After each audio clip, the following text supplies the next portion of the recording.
This is my hobby, the greatest hobby. Hello everyone, back at it again with our Talisman character exploration guide. Previously, we have covered the Elementalist and his versatility in his more balanced gameplay. But now, with this next character, we're about halfway done with the city characters. So let's go ahead and move on towards the next character. So the next character that we're going to be covering is a delightful and exuberant lass, an uncanny knack for making sure that our patrons are never thirsty and are always in good spirits.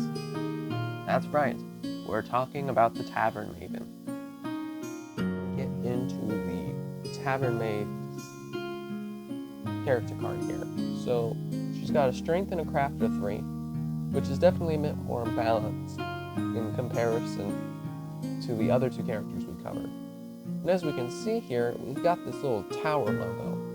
Any cards or characters that have that logo printed on them are the icon of the city expansion.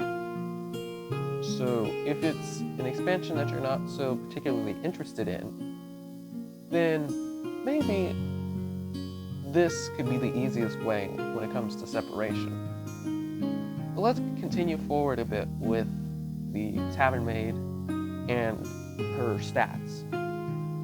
So she has a fate of 4, an average life of 4, and is a good character who starts in the tavern, which is why we have her where we do right here. When it comes to her actual starting location, she's definitely a lot further away from the city in comparison to the cat burglar and the elementalist. However, her character abilities, I feel, sort of make up for how far away she is.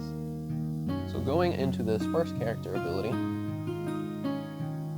you start the game with 5 potion cards. Now, when it's in reference to the potion cards,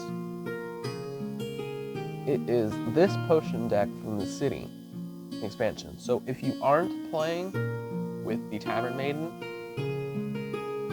then I would assume that that means that you would have to be playing with the city expansion too. Because the way that portions work, if you don't remember from our city expansion video, which I'll leave up top, we kind of talked about how generally it's always the characters and or the alternate endings. But with the fact that this is a character ability, I would assume that you would want to be playing with the city expansion in order to have access to these potion cards. Because, just to give an example, I'll just show you the top 5 here. As if we were playing as the Tavern Maiden. We've got assortment of potions, healing potion, the elixir of wrath, wisdom, of strength. You might have seen this in the base game. And then we got a renewal potion. And of course there are several different types of potions, as there's 16 of them in this entire stack. So knowing what they do and being able to have access to them is definitely a plus when it comes to the Tavern Maiden, because you don't have to necessarily buy them. When it comes to the second character ability, it very much so ties into the Tavern Maiden's persona, which is whenever you visit the tavern, you choose which result to use instead of rolling a die. So, with Swashbuckler back in our dungeon video, we talked about how he has the ability to add 1 because he's a pirate. But being able to entirely manipulate the tavern makes sense for the Tavern Maid, because, well, she's the one that's serving drinks, she's the one that knows her way around the tavern. So it would make sense that she would be a character that has absolute control over the tavern. And this is especially good, especially for if you roll a 4 on the tavern space. Now, this is with just the base game board and not including the Cataclysm board, as the Cataclysm board changes things to the point to where you won't have access to these sort of things. But being able to manipulate 4s in your favor and being able to win gold is one way to accumulate wealth. if you're trying to make a break for the middle region, you can have a boatman take you straight to the middle region by forcing a 6, because you have entire control over the tavern. But this third character ability is really where the Tavern Maid starts to accumulate her wealth. Like I said in previous videos, talking about the city characters. Every single city character has their own way that they accumulate gold in order to take advantage of the city expansion. And with the Tavern Maiden, it is this.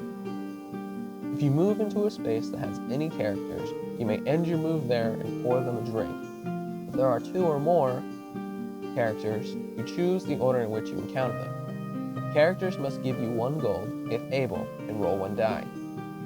Roll a 1, a generous tip. Give the Tavern Maiden 1 of your objects. 2 is another round. Give the Tavern Maid another gold, if able, and roll again on this chart. 3, 1 too many, miss your next turn. 4, you take your move as normal next turn, except that the Tavern Maid decides in which direction you move. 5 is a hearty brew, gain a life. And 6, 1 for the road, gain a potion card. So, when it comes to the Tavern Maiden, camera blurred on me again. But as I was saying, when it comes to the Tavern Maiden being able to land on characters and have a potential for various things to occur with the Tavern Maiden on her card, she's very much like in regards to the Dark Cultist when it comes to being able to gain stuff from the Tavern Maid.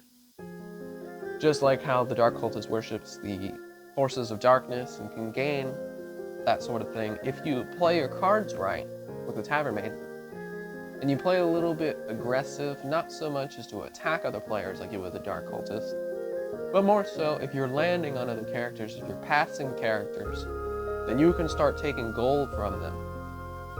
And then as you start taking gold, especially when you find these richer characters, then you can use all of your hard-earned money to run into the city and either get yourself more potions, you could take advantage of the armory, the menagerie with all the various pets, and the armor, and weapons, the magic emporium. You open yourself up to a lot more opportunities with the Tavern Maiden because you are landing on various characters and being able to take gold if they have it.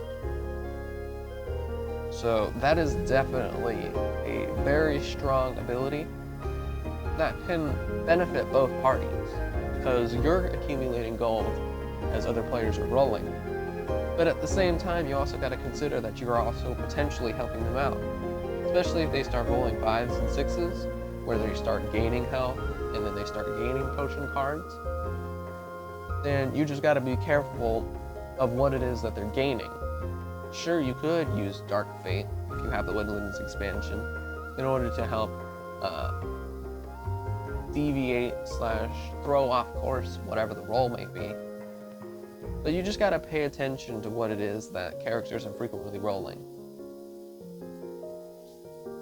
But other than that, I want to say that the Tavern Maiden is definitely up on the higher end when it comes to overall versatility, because she can just accumulate gold through more aggressive playing when it comes to her style.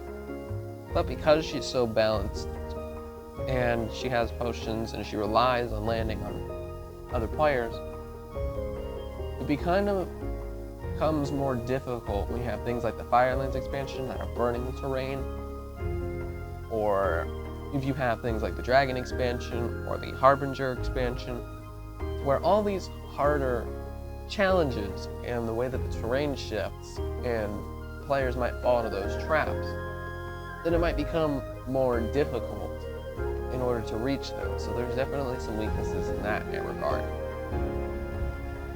But overall, this encompasses the Tavern Maid, and I will see you guys in the next one.